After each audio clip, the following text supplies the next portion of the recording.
All right, welcome to episode 211 of the Long Toss here on the Walkoff. It's June 18th. I'm Adam Mack. I'm ducking out here pretty quick. I got a Father's Day dinner that I need to get to. In my stead, Scott will be directing traffic today, as he loves to do every time he's doing my role in the Long Toss. He always messages me afterwards and gives me a big thanks for doing it most of the time, because it's mentally exhausting to juggle 5 or 6 balls at a time. But there's only 2 balls here tonight. That came out wrong. Let's start that over. All right, good start, Adam. Good start. Maybe it is better that you leave. Maybe it's best I leave. Maybe it's just let's just go. All right, I'm out. Okay. All right, we're good. I'm back. This is fun. It's been an ugly day in Texas. The Blue Jays blew it again. We'll get to all that stuff. But before we do, let's get the intros out of the way. Connor with a K, nice red screen behind you, blood red. Yeah. How you doing, buddy? It's kind of the feeling right now. I'm doing as well as one can. But I'm thankful for my work because I haven't had to watch a lot of these games fully. I just get the cliff notes of it. So it's not great cliff notes either. So that's, but here we are. Here we are. Yeah. Fair enough. Jenn, are you having as much fun out east as we are in Alberta? I have chronic back and hip pain. I am not sleeping well, and yet I'm performing better than the Blue Jays. So here we are. Here we are. Well, Scott, you're up in Edmonton right now. You got rained on too today. I kind of wish the Blue Jays got rained on down in Texas, and that game could have been called in the 4th inning because we were up 6-0. Oh, I was doing a Father's Day brunch show at the Yellowhead Casino in Edmonton here at 11:30. Get on stage, do my work, get off, and I was very excited because I'm like, look at this, 6-0 before I even get on stage, get off a stage, 8-6, and I'm just like, what in? It's your fault. What has happened here? Yeah. I mean, I don't know what to even say about this team. I will say a few things off the top here. Number one, Mr. Mac, happy Father's Day, buddy. I know you're leaving us, but for good reason. So happy Father's Day to all the dads out there. And I also wish to quickly plug our live show. So Adam and I doing our first live podcast on Thursday. So June 22nd in Calgary at Bottle Screw Bills. We've got the Eventbrite link and the tickets up right now as the pinned comment. If you're in Calgary, we're doing our best here, Adam and I, to unite the Alberta Blue Jays fans under one roof. So feel free to come on out. We've already got tickets sold. We've got some tables we've given away. It's going to be a fun night. We've got some giveaways we're doing. There'll be a little stand-up comedy involved. And, of course, a night full of speaking baseball on an evening that the Blue Jays are off. So, come on out and get your baseball fill.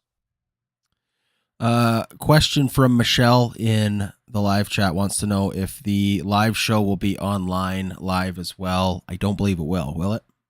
We won't be streaming live, but it will be up as our We'll Friday re-air morning it Friday podcast, morning, so the next day. Yeah, that's okay. Right. There you go. We are not technically savvy enough to also add more complications to a live show than already is, but it will be available for listen on the audio side and for view on YouTube the next day. So there you go. Okay, we got a lot to talk to. Blue Jays Rangers series recap. Vladdy stinks. That's not news.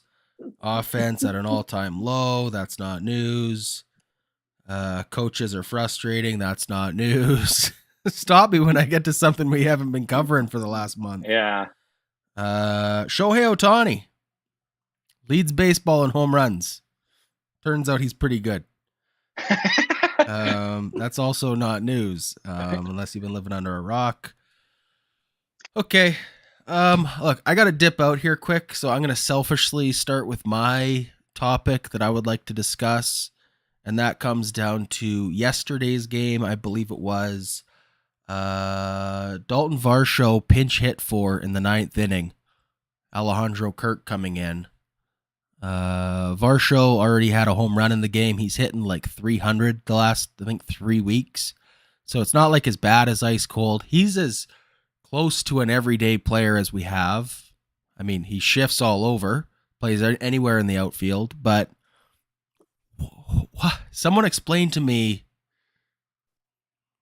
what kind of message this sends to like one of the guys when, hey, game on the line, 9th inning, you just hit a home run, you're hitting hot, we'd rather have Kirk in there. Jen? It says that the team is way too analytically focused, because that switch only happens because some number on some spreadsheet said that Kirk would be better in that position than Varsho, and ignoring, what has been happening, right, with Varsho's bats the last X number of weeks, and, ignoring the moments and the fact that he already hit a home run and Nope. We are going to go with the number on this spreadsheet. We don't care that you got a hot bat, Varsho. We don't care what we traded for you. We're going to, make this change because a number on a spreadsheet told us to. And it just shows, in my opinion, either one of two things. Either Schneider's hands are so tied up with whomever is in his ear telling him to follow the analytics, or he has no feel for the game. I think it's the former. Mm-hmm. It's got to be one of the two. I tend to agree that it's the former. Either answer stinks, though, doesn't it? Correct. Yeah. Either way, it was not a palatable decision for anybody. I mean, I wish I was wrong, and I wish Kirk had just hit a single and it started a rally, and I could have just thrown my hands up and go, well, they're smarter than me. Right decision. That still wouldn't have necessarily made it the smart decision or the right decision. I know, it's just extra bad. Like, I feel for Varsho, who's got to be seeing that line drive to left field and going, well, I could have done that. Right? Yeah, and it makes it worse because if Kirk does get the single, someone has to pinch run for him in that point of the game. So you're just wasting another bench spot. You're burning bench spots. It's like when they burn their DH spot with Vladdy there. Like, the amount of things that this coaching staff, Schneider at the helm of, have done that I just can't get over is really starting to pile up. And I think most people know who watch the show, I'm not a guy who's been calling for Schneider's head. I've given him a ton of rope. And I still think that this is such a collaborative effort when it comes to how they're going about their analytics. And obviously the guys in the khakis have a lot to say and a lot of pull on what's going on. And maybe it's not Schneider, but maybe it is Atkins right from the top. But the thing about that Varsho pinch hit is, even if it worked out, like, I would have rather seen them pinch hit Kirk for Chapman. There's someone on this team who's ice cold and someone on this team who is hot. Why are they taking the guy who's hot out, even if he has a lefty bat? Anyways, I agree with everything that Jen said. And it's getting very frustrating to watch this, what feels like over management, what feels like overthinking these decisions that are just baseball decisions that you probably should just let happen. But who knows? Maybe it is the khakis, right? Like, maybe it is the analytics department that just has too much say and they're taking away the guys who have the feel for the game. But if that's the case, I feel like there's no fireable end insight. Like, everybody's job is just so insulated with, like, there's no one who has, like, the responsibility. Like, where does the buck stop if it is just this, like, shady room of guys in khakis calling the shots, right? Like, I think it's genuinely, if you don't like Schneider and you want him to get fired, you're going to have a painful season, because it's going to take missing the playoffs for even thinking of him to get fired. Yeah. I would agree with Connor. Yeah. Yeah. And the way that it's looking, this team could easily do what they did in 2021 and have about 92, 93 wins and miss the playoffs just because of how the rest of the American League is going. And if they end up turning it around, Schneider's still going to have his weird decisions in there, and people are just not going to like it. It's also because I think a small thing that people subconsciously think about is Charlie was a lot more fun. Schneider was always like the serious guy of the two, and now you have Schneider and Don Mattingly, who are the two most serious looking people in baseball, and now that they're looking like boneheads, it's just like this doesn't compute for why it's not working. And yeah, this team will have to severely underperform and miss the playoffs for him to get fired. Well, and you know what? That's a good point bringing up Charlie Montoyo, because clearly there was some sort of issue last year with the manager. This year, maybe it's a different issue, but there seems to be an awful lot of mistakes that are being made. And, you know, what that boils down to then are the people that are choosing, you know, who's going to be in these positions, right? The higher ups that are choosing who's in these positions. I don't know. It's frustrating. On that note, I got to duck out here. Scott. Okay. Take care. All good the best, luck. buddy. It's in good happy hands. Father's Day. Everybody in the grounds enjoy crew. Your supper. Cheers. Yeah. We will go to chat here really quickly. Number one, our San Francisco buddy, Devil Boy, is in the chat. So Giants looking much better than they started the season, Devil Boy. Congratulations on that. He says, becoming too reliant on analytics is plaguing the league these days.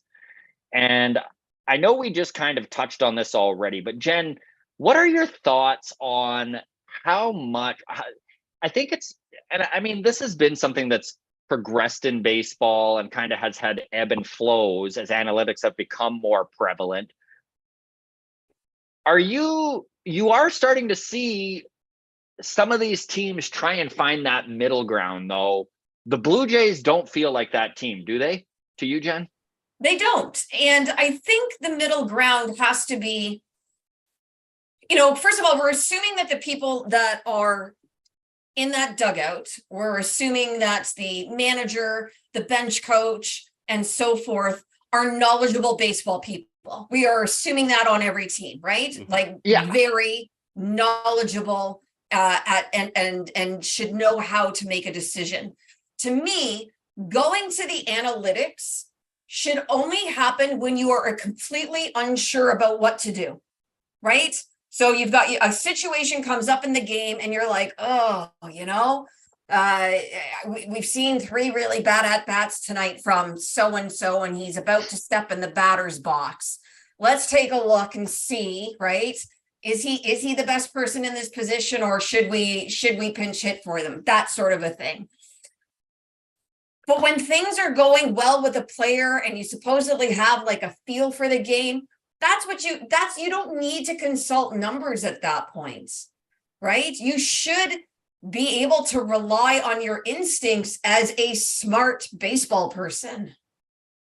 And I don't think they're doing that. And I think you made a point earlier, Jen, where who knows if they're allowed to do that. Right. Which, that's a problem. Like that genuinely is a problem. And I would like to think that somebody somewhere who has that power or that ability to even speak to power then to say, like, what we're doing isn't working, right? This isn't working. We've maybe got to try a different approach here and see how that goes. And what's scary is what makes me very apprehensive about this situation is the idea that, take Don Mattingly, for example, right? Look at his resume. If he is a guy who isn't being given the rope to use his baseball mind in these situations, who is going to be? There isn't a name, right? Like it's going to strictly be from the analytic department if they're not going to allow some of these most experienced dudes to ever play the game or to ever be on the Blue Jays bench. And they're not and again, just for everyone in the chat too, we don't know. Like we don't know what's happening. Yeah, exactly. Yeah. Well, and why hire Donnie Baseball if you're not going to supposedly use the mind of Donnie Baseball, right? Mm-hmm. Who came through prior to analytics, So analytics are great. Numbers are great. There's one thing to look at the data, and there's another thing to really know what you're looking at and be able to like analyze that data and analyze it quickly, and analyze it properly. Like, that's not the same thing as just having numbers at your fingertips and going with what the spreadsheet tells you to do, And to that point, Jen, Mike in chat here brings up a really good point, and it's basically what you're saying, right? Analytics are great if you have great analysts. Bad analytics happen when maybe you're not dealing with the top analysts in the game. And he says, can we trade draft picks for that? It is one of these weird, because I think all three of us are on the same page here. We like analytics, right? Yeah, they can help, definitely. The more information, the better. Mm-hmm. Okay. Yeah, I think you need as much information as you possibly can. I also think you can get mired down in information. You can muddy the waters a lot. Yes. Yeah. And we've seen big examples of people getting muddied down in this situation. A 2020 World Series, they pulled Blake Snell, and the Rays have never been back there again. And that's basically like just the Rays in general, is they are so good in the regular season because of analytics. But once you get to the playoffs, analytics just kind of gets thrown out the window, and it's all about feel, and they continue to do it and keep losing. And for the Blue Jays, the Blue Jays love quotes and everything that they do. And one of the quotes that I loved and now absolutely despise is they said that they wanted to be good at all the little things. Clearly that is not the case, because look at today, even the throw in from Kiermaier to Bichette that lets another run score. Vladdy, the error throwing it to Chris Bassett that basically gives up 2-3 more runs. Like the base running in the first inning. Like I tuned out for 30 seconds and Vlad was gunned out for some reason because he got his wires crossed. The little things are killing them, and the little things are not analytics based. Those are just mental things that they need to know. And I think they're fundamentals, like things that they've all learned throughout their entire baseballing lives. And now that you're at this point, there's no real end of this being mired in analytics sight for the Blue Jays, unless if Donnie Baseball and John Schneider at the helm aren't changing it, I don't know what will. So I'm really curious what you two think. Right now, the chat is going crazy over the lack of vibes on this team. Obviously, when you're struggling, it's really hard to have fun, right? Mm-hmm. Like, baseball is not fun while you're in slumps like the last 7-8 games that this team has been on. But where are you at on the vibe, Connor? Because I know that a lot of the people are mentioning Vladdy being bummed out, not having his buddies Teo and Lourdes there, and is that affecting him? And I'm not going to put words in your mouth here, Connor, but you would hope at 24 years old and 5 years into Major League Baseball, his slump isn't due to his besties are gone? No, I don't think it's... If there's anything there, it's maybe like less than 5% of the reason that he's slumping. I think as far as vibes, the Blue Jays went from being one of the most fun teams in baseball to watch, like during their good and bad points in the last 2-3 years, to now they're one of the most like miserable teams to watch. And go look around the rest of the league. All of the other teams having fun. They all have the celebrations back. And them taking away the home run jacket, while in theory it looked like it was going to be a really good idea, it was a sign that, this team is just going to be a little more boring. And now that they're boring and losing, the vibes are at an all-time low. And now that, for me personally, I'll toot my own horn. For the last 2 weeks, seeing people not slander Kevin Biggio and actually being nice to him has been really nice, but it sucks that they're losing. But yeah, it's just the vibes are completely off. And I think it's on Vladdy, he's lost. Like, it's not... I think it's more of an approach than being sad in the dugout. He's sad in the dugout because he's not hitting well. It's a cause and effect. It's not and then it reverses. It's the chicken and the egg. Is he sad because he's bad, or is he bad because he's sad? Like, it's difficult to figure out with Vlad. I would like to think that a professional of his caliber, who above everything else wants to win, would not let the fact that his teammates slash friends being traded away, like ruin his entire season.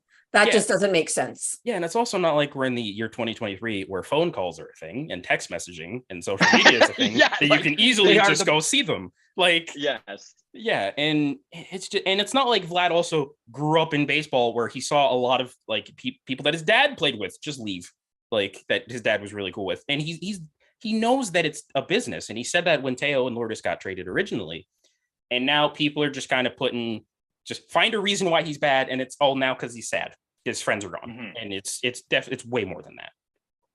It is way more than that, and I mean, we might as well get into it because Vladdy is one of our topics, and I think that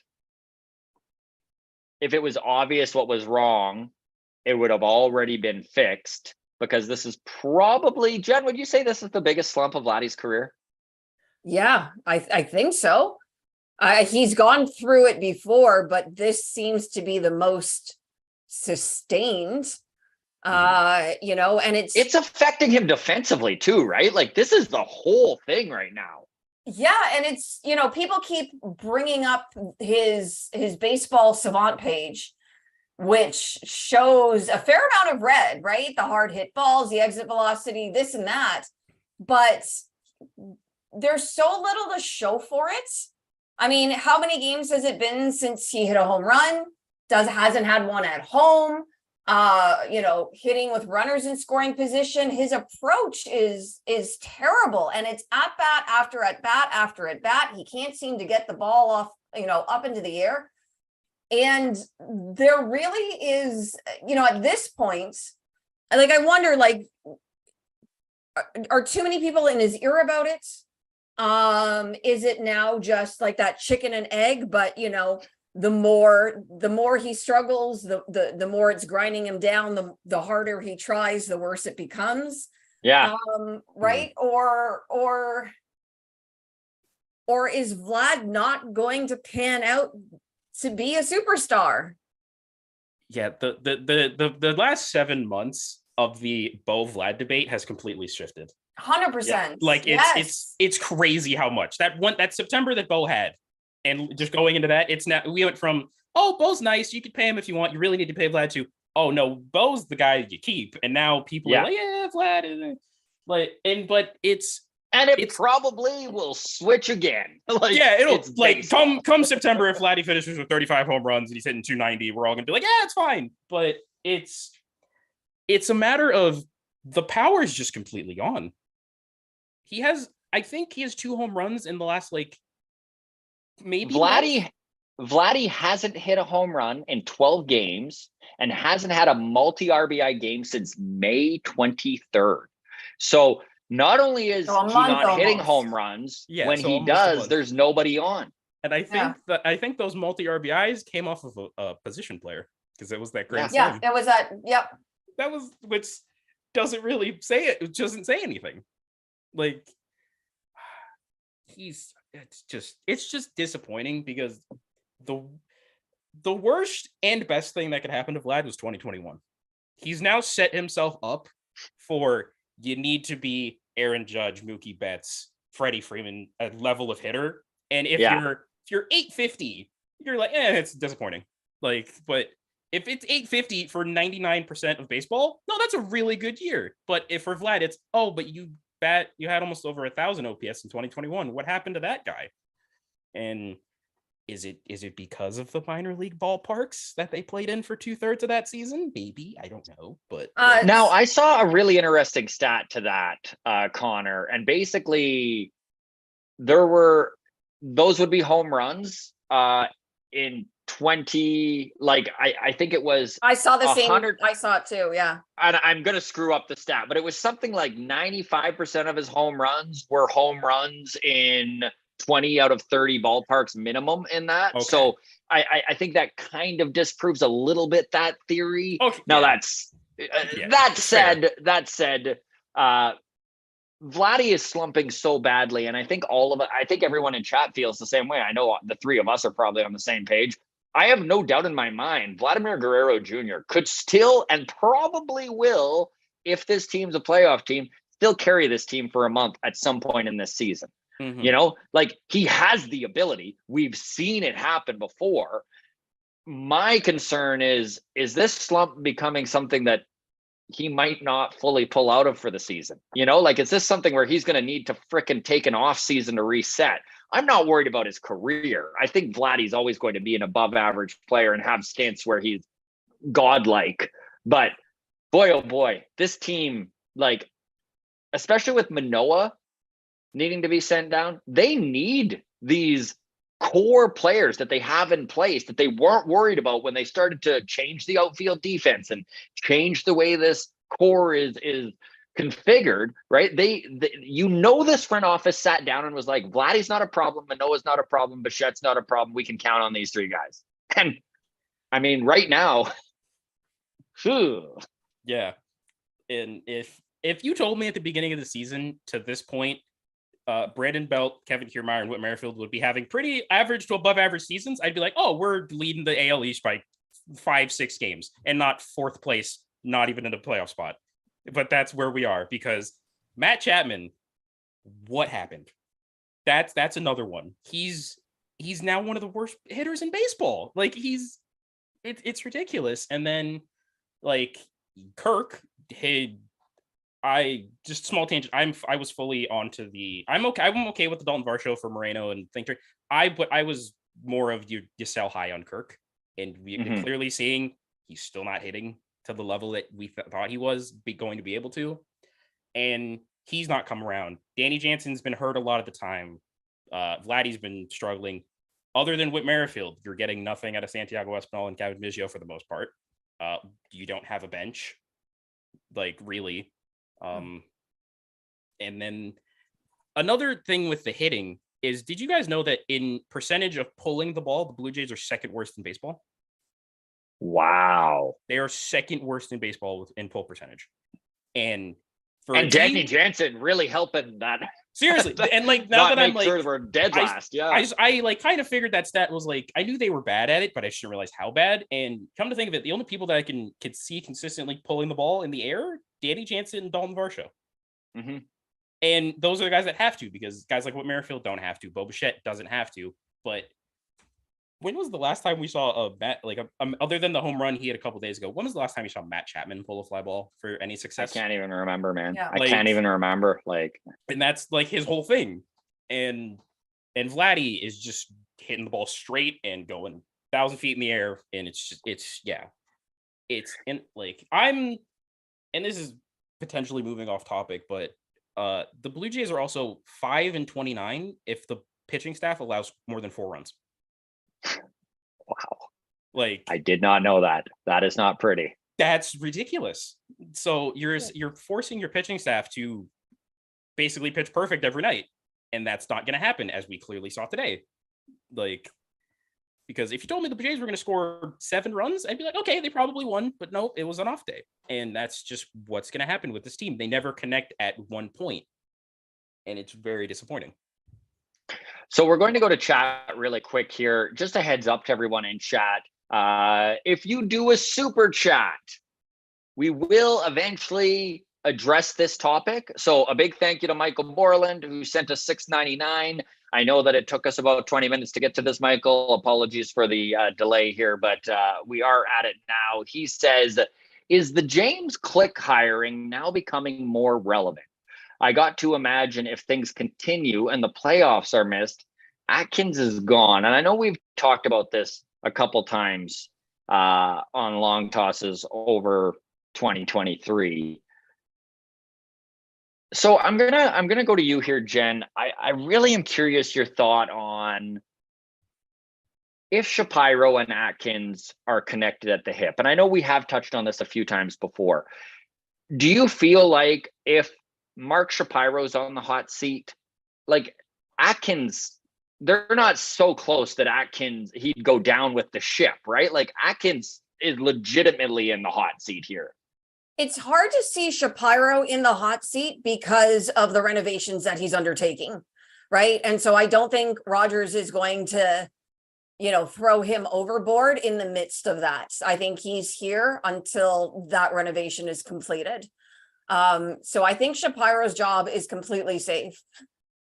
with regards to, I mean, who hired James Click, right? How was he brought in? Why was he brought in?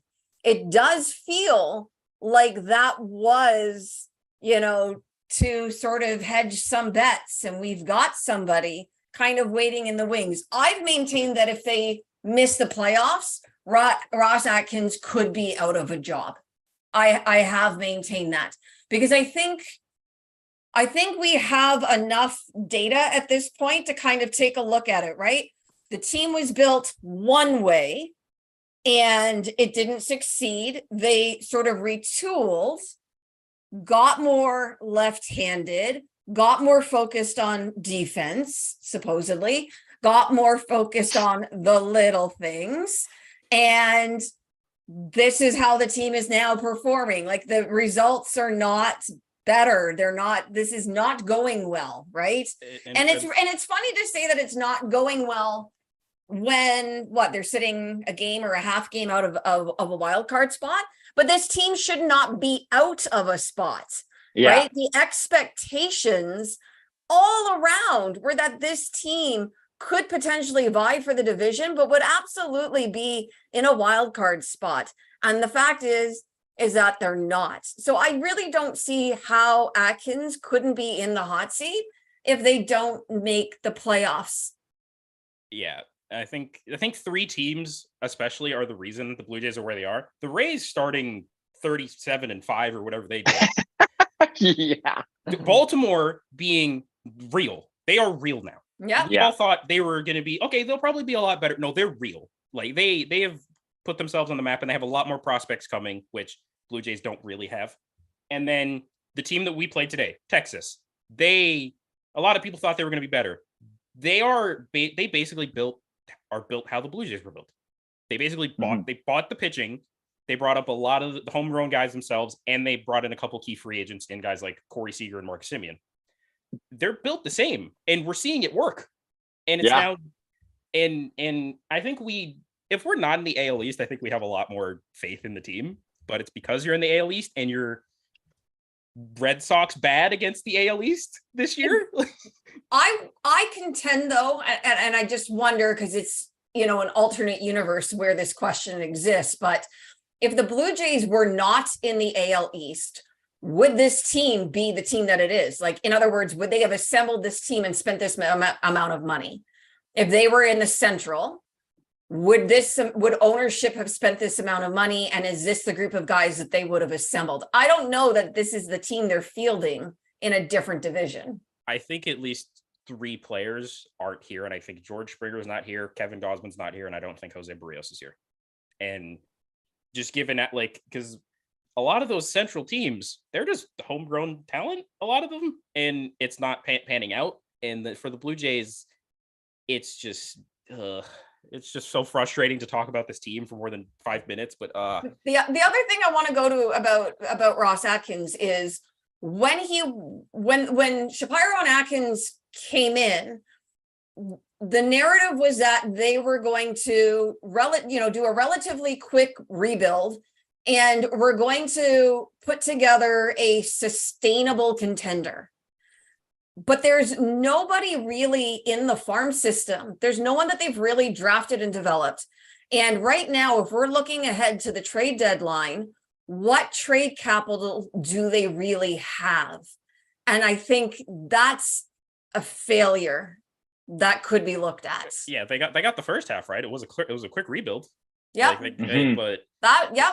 but now that we're sitting here and I'm thinking Orelvis Martinez is like your best position player prospect, maybe Addison Barger, but he kind of burst on the scene. You're not trading Barriera or Tiedemann. And other than that, if you want to go out and get the bigger fish, a la a Marcus Strowman, if he doesn't want to resign, you're going to give up a lot. Basically, you're going to basically end your farm system again, which is not what you want. And a big reason of why the farm system is the way it is, a lot of the guys are already here. And now it's Vlad, Cavan, Bo, Manoah. A lot of your bigger guys are now here and are supposed to be doing what you're seeing from them, but it's just the next crop. Because you look at the Astros, They lost. Just think of the people they've lost over the years. They lost George Springer. They lost Carlos Correa. And then they gained Yordan Alvarez, Kyle Tucker, and that entire pitching staff, and Jeremy Pena. They had a system in place to build up everything, and the Jays right now don't, because say Bo Bichette leaves. Who is your shortstop? Is it Aroldis Martinez? Is it Addison Barger? We don't know. Like it's tough... Santiago Espinal. Oh boy. Yay. Probably when Matt Chapman leaves, who's your third baseman? Like you're kind of sitting with your hands between your legs, and you're like, oh, cool, we have Santiago Espinal back at third base every day, unless you pay somebody. And really how this all plays out is going to be what decides Ross Atkins' fate. Another super chat here from 20 Legend. So thanks for that, 20 Legend. He says, I'd like to see Atkins gone. He's not an impressive general manager. He's about as average as you can get. James Click would be excellent. Now, for those of you who don't know, James Click was acquired in the offseason. He was fired and let go by the World Series winning Houston Astros in 2022. Him and Jim Crane had some problems. Jim Crane, the owner of the Houston Astros. I can't remember a World Series winning general manager ever being let go. So great on the front office of the Blue Jays to kind of target that kind of experience and bring him in. It does make me wonder, though, if Atkins is going to, and I don't think Atkins would be completely irresponsible, but I do wish to just remind everyone of what Alex Anthopoulos pulled off with his back against the wall. I don't think Ross Atkins is going to go out quietly, and I could be completely wrong. Maybe he does nothing at the trade deadline. Maybe that's what winds up being what gets him fired, is the lack of laying the groundwork that needs to be laid. But I really do wonder the idea of bringing James Click up. Like, do you hire somebody's replacement? It almost seems too obvious. Where are you guys at on this? Like, Jen, do you think James Click is a viable option, or do you think he's more just buying time until he goes to another organization as the president? Oh, you're muted, Jen.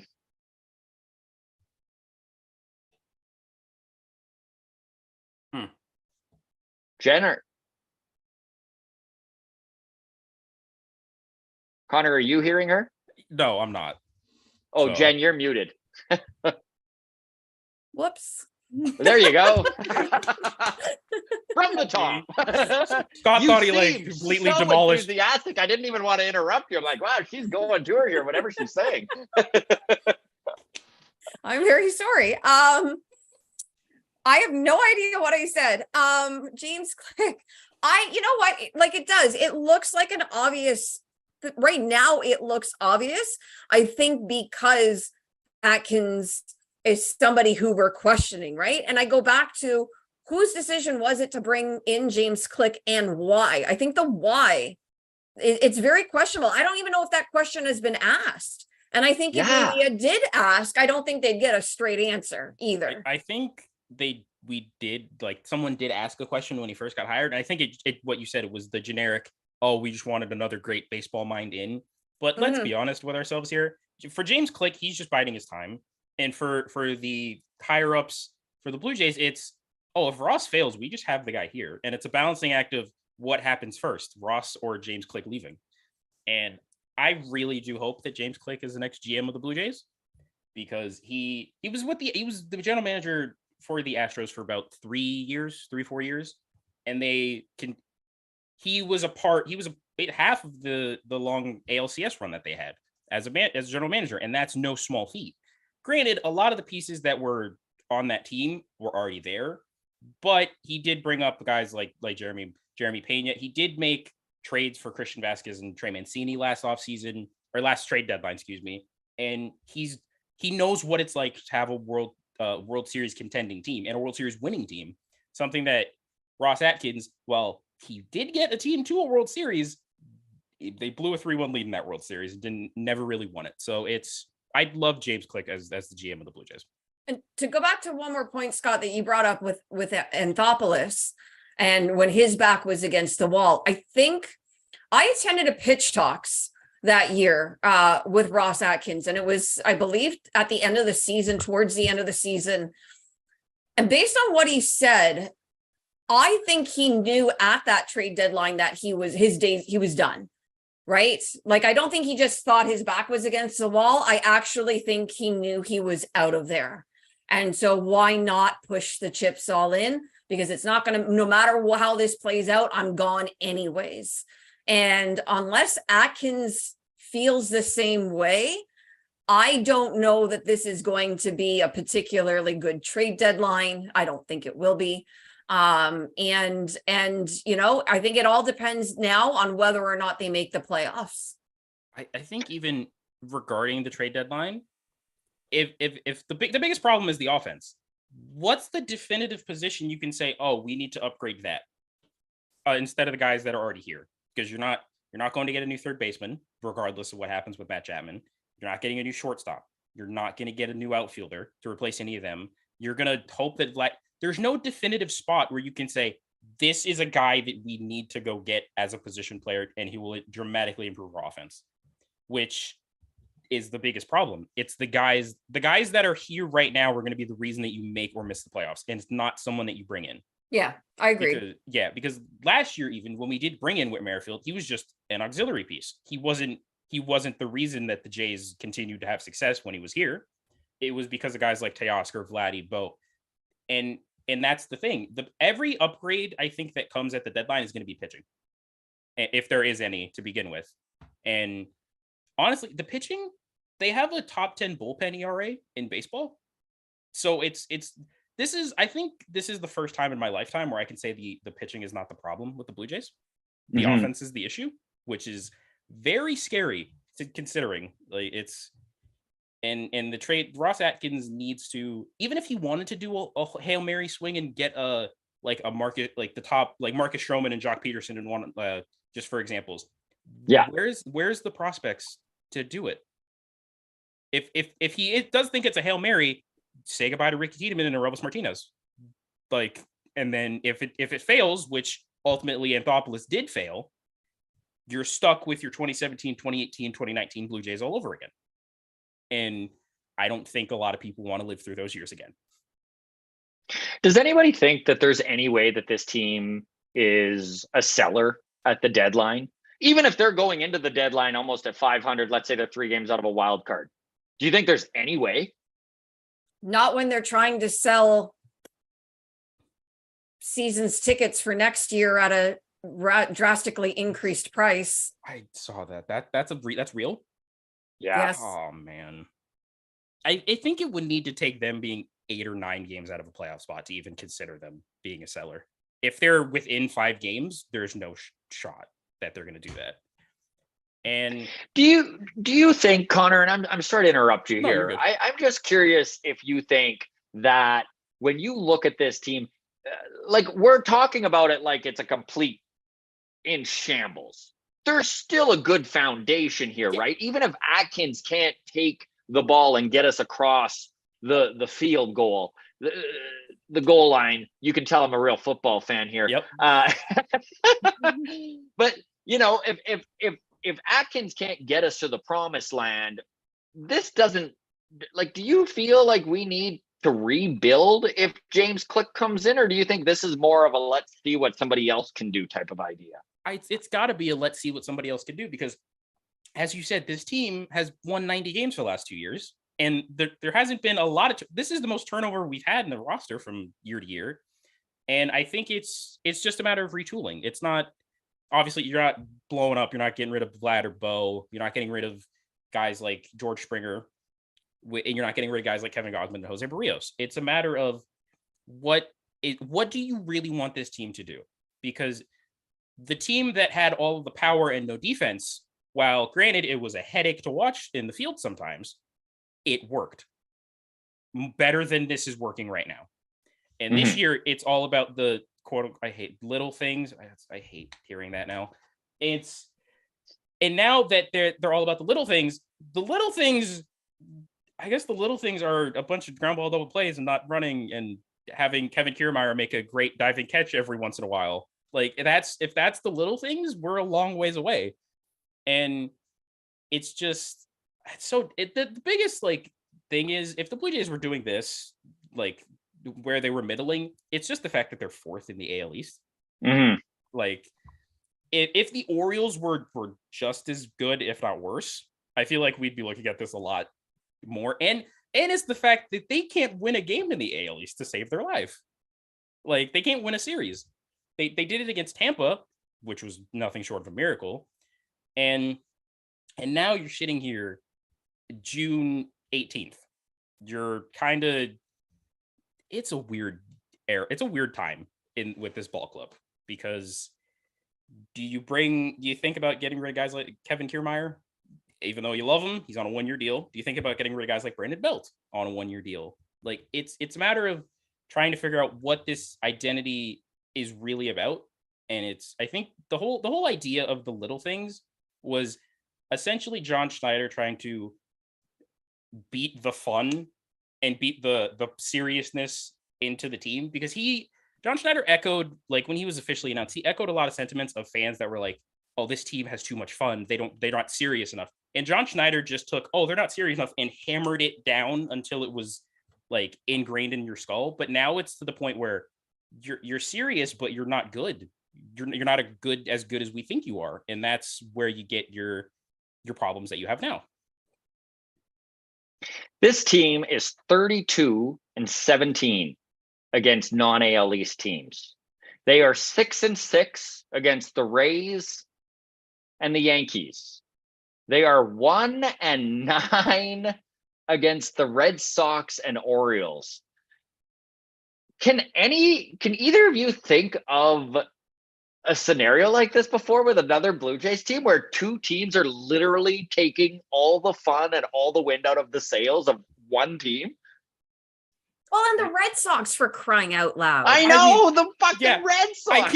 I was going to the Red Sox. They have more wins this year already against the Blue Jays than they had all of last year. Like what? And that's the thing. That's the thing is the Red Sox. I'm sorry, Jen, but the Red Sox last year, they were a really good team outside the AL East. They were just historically awful. And now it kind of looks like the Blue Jays might be that team this year, like, which is a travesty. Which is a travesty. Like, agreed, Connor. No better way to put it. So if you look at this team, would either of you be surprised if they still won 93 games and everything was just fine? They're the second wild card team again this year. No, that's the thing. that's the thing. It's like if they could finish second in this division, and we'd be like, oh yeah, that's what we expected to happen. But sitting here, I feel like we have this every year with the Blue Jays. We had this last year. If I remember, the same conversation. It was Vladdy is slumping. This team can't hit with runners in scoring position, and eventually they just figured it out. And now I think you have to let them figure it out, as painful as that is to say. I think the bigger concern at the moment is the fact that we're tugging towards the end of June, right? Mm-hmm. Like we are closer to July than we are to the beginning of June. And rather than things starting to click, they've gotten worse than they were. And and there doesn't seem to really be any signs that it's coming together. And I think that's the concerning part, right? Is that, yes, you do see flashes of whatever from whomever, but there's nothing that is sort of sustained. It's not like it's several at-bats that are really good strung together, or one player, seems to be getting it over several games. There's these brief flashes and then the abyss. And, I don't know. It definitely feels more cumbersome. Yeah, because you're right. We had these same conversations last year about how the offense was underperforming. And here we are saying that the offense is underperforming, but this seems to be going on longer. right? There is nobody stepping up and carrying this team on their back. And I just don't know yet where that's going to come from. I hope that it does come. Like, I'm not sitting here saying, oh my, forget this, blah, blah, blah. But I don't even know. I don't even think I have expectations anymore. Jen, you are so nailing it. I like, you're putting into words how I feel pretty much, which is like this weird in the middle. It's tough to get behind this team. They'll show flashes of, like they just went 10-3 up until that Minnesota and Texas series here, like they were looking good, but what hasn't happened all year long is the offense hasn't clicked. And I try to be as unbiased as possible and take in the big picture. And I know I always look to last year and look at where they were at. I mean, it's not like this team was better at this point last year. I mean, I was at that Seattle series where they lost 4 in a row right before they fired Charlie Montoyo in July. I mean, they were 4 games above 500. They were 6 games out of a wild card at that point. So as this team is frustrating, I just feel like this keeps happening year after year where they like pull it out in the end. And I don't know if that's a good way of going about building a ball team. The problem is that pulling it out in the end also requires other teams to fall off. Right? So there's a lot of ifs that have to happen, right? If the Blue Jays figure it out, and if team X, Y, and Z, fall off, then this will happen, right? Yeah, and I really don't like putting, playoff aspirations or whatever in the control of other teams and what they do. And right now the truth is that the Jays are simply not taking care of their own business. That's not what they're doing. And, it's one thing to get beat by better teams, but they are often beating themselves. And that's problematic. What is their longest win streak this season? I want to say 7. I was going to say about like 6 or 7. Okay. So even Oakland has done that. Right? Yes. Oh my God. Even the Reds. The Reds have 8 now. They just won today again. Right? The Astros. Like, Stop it, Connor. Even the worst teams can string together 7 or 8 wins in a row. Mm-hmm. Which goes to show this, like, if the Jays do that again, if the Jays win the next 6 games in a row, which isn't that crazy. I know everyone's down after this Texas series and Minnesota series, but I mean, they're playing the Marlins and the A's. I know we just talked about how the A's won 7 in a row, we're but finally out of the woods as far as we're finally, like, schedule wise, we're kind of heading into the softest spot that we've had since early April. But I'm also with you, Jen, in that if they did win 6 in a row, I don't know if I'd feel any better. Like, I guess it would depend on how they do it, but this offense has been so stifled for so long. And even over that 10-3 stretch that they just went on, it's not like at any point they were killing it, right? It's not like at any point we were winning 8-2 games or being down by. That's another thing we haven't seen all season long, right? This team does not come back when they're down. They just don't. Yeah, and I think what you mean is they don't come back from like 3 or 4. They've done like 1 or 2, but it's a matter of all of that.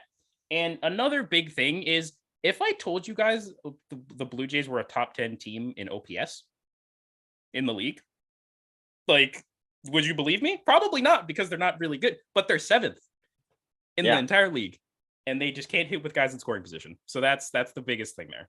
If they they're third in batting average. They're 4th in on base percentage. Like, their numbers make no sense. Yeah. Their numbers make no sense. Okay, so we're being joined by Joel here. Joel, thank you so much for. I see 2 of him. Yeah, we do see 2 of you here. I don't know if he's got his phone up and his laptop, I think. Hey. Joel, hello, sir. How you doing, buddy? Funny, I I was all ready to go. And then I opened up my laptop and realized I didn't have my charging cable for it. So I'm on my phone. Well, Joel came all the way from Slave Lake, Alberta to make it back to Edmonton to try and catch the end of this. So we appreciate this, Joel. And you came in the perfect time. Michael Borland has a super chat here. Michael donated $6.99 and he says Strowman has a player option for $21 million next year. I hear the concern from Connor, but you won't need to sell the farm. Joel, I'll throw this one to you. Would you be interested in a Marcus Strowman acquisition at the trade deadline? Wow, that's throwing you right in the deep end, buddy. Throwing you right in the deep end, Marcus. Right now, if we're going to make a big acquisition that helps us win, I guess I'm going to be right? for it, right? Like it's a situation. It's weird now because at the same time with Manoah out, I feel bad because like Trevor Richards, who's been pitching well, like not necessarily the last time out as an opener, but now he's put in a position where he's that opener, right? And we can't really use him any other time during, his job is to throw 3 innings of opener and then every 5 games, right? So to get a starter and then to be able to take those bullpen pieces and kind of move them back to the bullpen to re-up the bullpen, that's a nice and you always need more starting pitching, right? Starting pitching is something you always need, but we do need a bat. So it's the question of like, would I be interested in Strowman? Yes, I think I'm interested in other things first. Joel, obviously this was a disappointing loss. That was a tough one. Yeah. The team is now 39-34. I know William in chat here, there's a lot of negativity, obviously. And he says, for a team with the Manoah situation, obviously Alek Manoah being sent down, the anomaly that is the runners in scoring position, how is the conversation about tearing down and rebuilding this 39-34 team? Now, as disappointing as this loss was, where are you at on the idea of this not being the team? Do you think that there is a rebuild in the future, or do you think we're a long ways away from that and Ross Atkins is more on the hot seat than anything? Yeah. Rebuild is really tough because it's a situation where if you're rebuilding, then you're probably making a firm decision on that youth on Guerrero and Bichette, and rebuild seems like letting them go, maybe trying to grab one, but I doubt either of them want the idea of rebuild thrown in their face right now. Like that's not going to be that's not really a selling point for either. Hey, trust me, we're going to give you a lot of money, but it's going to be 4 years of rebuilding. So it's kind of a situation where if you're going to say we're going to rebuild, it's probably at the cost of dealing Bo and Vladdy to, facilitate that rebuild. Right. So I can't say that I'm there yet. I still have the hopes and dreams that these are long-term Blue Jays for the foreseeable future. Yes, Atkins, I would say, is on the hot seat. We've brought it up many times before that we've seen teams do the drastic turnaround, the Nationals, the Braves, that trade deadline can be everything. I think that's kind of the case here. We had a slow trade deadline last year.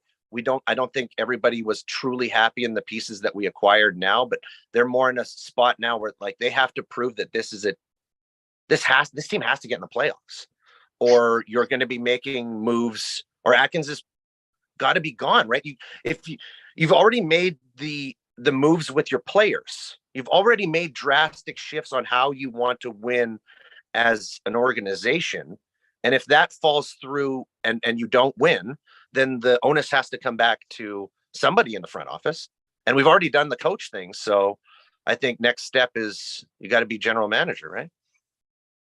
Speaking of coaches, and obviously the coaching staff is not on the field. They're not making the plays. They're not getting hits. It's not up to them to play the baseball. Now, that said, I don't think there's any way John Schneider is on the hot seat. I think if he is moved on from, it is probably because Ross Atkins has been moved on from, and there's a big shakeup amongst the coaching and front office within this Jays organization. That said, I do think it is possible that Guillermo Martinez may be a sacrificial lamb this year. Does anyone see that as a possibility? Jen, I know I see you shaking your head here. Yeah, and I've said it before. I think when a season is going is as lackluster as this one has been so far, and it is, you can kind of pinpoint it right now. It's the offense that is really letting this team down, and you're seeing multiple guys have bad approaches game after game after game. I think at some point, rightly or wrongly, you are looking at the hitting coach and saying it's time for a change. And you know what? It might really be a time for a change. It's part, right? Like it might actually be that. I've been sitting here and even before we came on, just earlier today, and we've talked about it before, like something's got to give. So whether it's shaking up the lineup and giving a different look a try and just seeing how that pans out, or new hitting coach, this or that. I mean, obviously firing somebody is drastic. Like we are talking about a person's livelihood here, right? But something has to give at some point. And because we're not seeing a turnaround yet, we're not seeing like flashes of so-and-so is about to come out of their sump and so-and-so and so-and-so.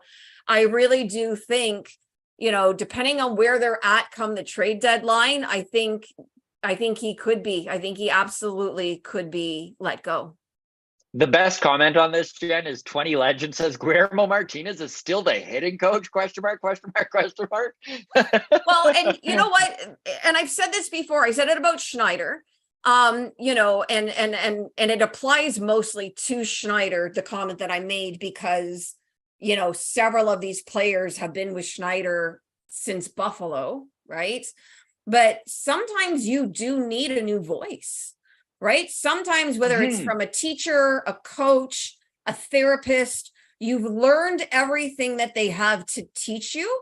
And then in order to move on from there or to get better from there, you need somebody else's perspective. You need somebody else's voice in your ear. And maybe there are some guys on this team that are at that point. And we even saw it in, sorry, Scott, but we saw it in spring training. The Blue Jays brought in Victor Martinez and they brought in Edwin Encarnacion. Where have they gone? They're like, they were there for a couple weeks, and by all accounts, they were really good with the hitters. And now it's just, oh, hey, Guillermo, you're back again doing the same stuff, and it's not working again. And I feel like you should have at least kept them around, like have them in people's ears. But now you're at the point where Guillermo, I think, definitely is on the block, because if you think about it, a lot of this, it feels like anyway, a lot of this coaching staff, minus John Schneider and Don Mattingly, have been here forever, like longer than even Charlie. I think in the case of Pete Walker, at least. But it's like Jen said, you need new people in your ear, because I think with Vlad, Bo, Kevin, and John Schneider, I think they go even further than Buffalo. Like, because John Schneider's been there pretty much the entire time that they've been there, like up the ranks. So it's been a lot longer than probably maybe 6-7 years of hearing the same thing from the same guy. And now that he's the manager of the major league team, there's no getting rid of him, essentially, unless you decide to absolutely stink up the joint and get him fired. Connor, Mike says here, put Victor Martinez and Edwin Encarnacion on the roster.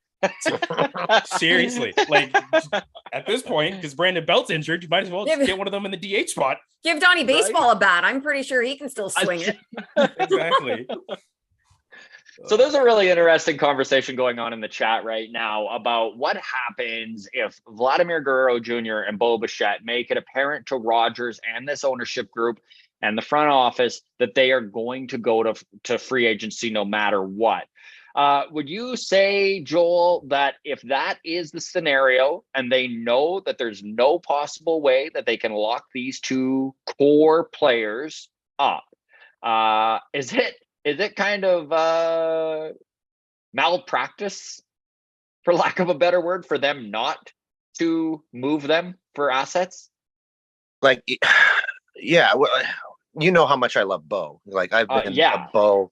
Like I want Bo. I want him on this team. I want him forever. I'm going to have a really emotional day when that guy leaves this organization. It's going to be a really, really bad day for me. They have to move. They can't let those two walk away. It's not like Lourdes and moving Teo. They moved those guys. They got replacements back, but somebody will pay an exorbitant amount for Bo. Somebody's going to pay an exorbitant amount, and you have to hope that your next generational talent can come from what you can pull back from those two. And you have to, I don't want to say get rid, but if that's the button that they're going to press, you can't just let their and I mean, obviously expire. this is worst case scenario. That's right? Yes, absolute worst case scenario, right? And a turnaround can very much happen, right? Like a turnaround can very much happen. This is a team where the offensive numbers are they drive you insane because they hit well. They hit well for average. They get on base. They do things that they should do. And then their runners in scoring position numbers are like 27th or something. It's just, so it's like, why in that situation are you following? If you have the core elements of a good offense, to me, it seems like a hitting coach, to go back to the Martinez thing. It's like, you have to do something so their mindset is slightly different when they got a runner on second base, they're shortening up, they're whatever the case may be, whatever they're doing now is not cashing in runs, and they should be. So yeah, they have the core of an offense that can produce. They have to shift something about there, because if they can get the runners in scoring position working, then they're right back in the hunt of this. You know, this is an offense that can produce enough. And when Barrios, Bassett, aside from today, when the core of that starting pitching can work with the offense that we have, but it's just, we do 2/3 of the work, and then the last thing that you have to do to score that run, we don't do. And and to that point, I think Sportsnet Stats tweeted it out a couple days ago. With first and second and nobody out, the Blue Jays are batting 200. Yeah. Like you can't win with that. Like that's ridiculous. And yeah, like Joel said, it's mindset change. Get new faces in there, which is what you thought you were getting with Don Mattingly, but you got to get somebody to tell them something different, because clearly it's not working. And the truth is, when you look at the free agent acquisitions that this team made in the offseason, they've been home runs. Kevin Kiermaier looks fantastic. Brandon Belt, I mean, yeah, he's injured right now, because that's how I think it was Devil Boy that even said it. Every Brandon Belt heater ends in him on the IL, unfortunately, and that's kind of what happened here. But he did split up this right-handed lineup and has been more or less what we were hoping, maybe not quite as much power, but for the most part, for $9 million, good signing, right? Then they went out and got Chris Bassett. I know he's had a couple stinkers in a row, but we know who Chris Bassett is, and he's a solid pitcher, and where would we be without him this season? So it's not even like they've been stinker of moves. It just feels like this team still, here we are, mid-June, and they have no identity. Yeah. Joel, is there a solution? Like, when you look, what would you do right now as general manager, Joel? Is there something that you would do? Home run jacket. Home run jacket. That, like, it's all psychological then. Jen, are you on that too? I mean, maybe not the home run jacket, because there are different players on this team from last year, but come up with something as a team. Yeah. Right. So when you are flying out of Texas today, okay, come up with something. By the time they land in Florida, have something, right? Something to rally behind. Like, I don't know. And do I think that is going to all of a sudden turn around what they're doing with runners in scoring position? No, I don't. I don't think the reason they're batting 200 with runners in scoring position and no outs is because, they don't have a home run jacket to put on if they hit a home run. I don't think anybody's at the plate saying, God damn it, you know what, I would hit a home run, but there's no jacket. And so it's just not fun. I'm not going to do it, right? I don't think they should have to have a shtick, but again, it's getting out of that funk. That something different has to happen. And I do think some of that difference has to be lineup shakeup. and so forth, like actual tangible things on the field. But if having something that kind of brings this group together, they come up with it as a team, whatever the idea is, if that's just going to kickstart a little bit of fun, do it. Yeah. And you know what? Like, listen, and I wish to preface this with saying I don't think Spencer Horwitz is the end all and be all and solution to these problems. However, his enthusiasm out of the gate when he made his major league debut today was infectious. Smiles all around. People were loving it. I know they blew it in the end, so maybe this is just a big shit sandwich I'm trying to put a silver lining on here. But even the way they handled the Horwitz call up was weird to me, right? You call him up and then you sit him for 2 days in a row, especially when he probably should have been the call up instead of Ernie Clement right from the beginning. Like, I don't understand why your first baseman DH goes down and you've got a left-handed hitting first baseman DH in AAA that has been tearing the cover off the ball, and you bring up your second base, third baseman who hasn't been getting a lot of playing time. Because what they thought was they would turn their second base utility guy who also can play first base into just first base when Kevin Biggio, and be like, okay, now we just have the guy that took Kevin's spot now. But yeah, you're right. Horowitz should have been up here the entire time. That belt's been gone. It's the process of things that this year has been rocky, to say the least. Like, I know Deb in chat here says this might be controversial, but is Vladdy's slump pulling everyone down? And I think the tiptoeing around Vladdy to try not to discourage him, awkward energy. Joel, we talked a lot about Vladdy already before you hopped on here, so I'll let you start on this one.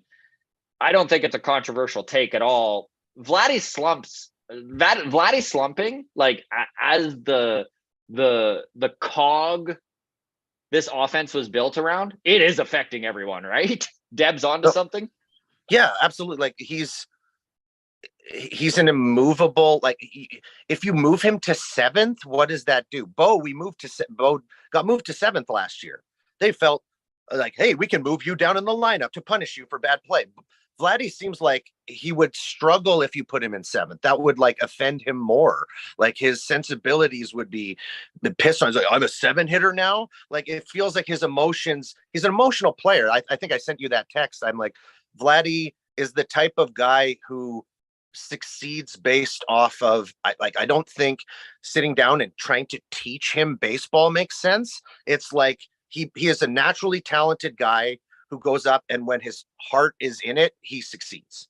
You know, he's an emotional ball player. He's not so much a pro ball player, like a guy who's, don't get me wrong, he makes incredible plays and he's always into it, but at the same time, like the fall off of his offense, now we're the caught stealings and the stolen bases and the mistakes on the base paths are getting worse. Made an error today, so it's like maybe it's starting to affect his defensive game.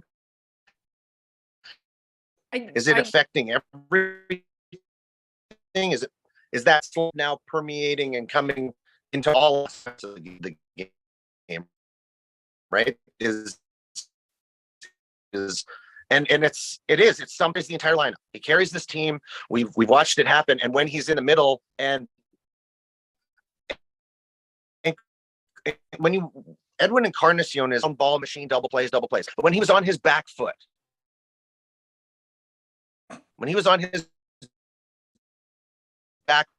and launching balls, then that kick seasons. And I feel like that type of thought process with Vladdy, he needs to get on his back foot. He needs to be more patient. What he's swinging at now, he's got the world on his shoulders, and he feels that because the lineup isn't able to carry him the way it used to, that it's ever more on his shoulders. So that slump hits him because I think he's in the mindset where he has to do everything.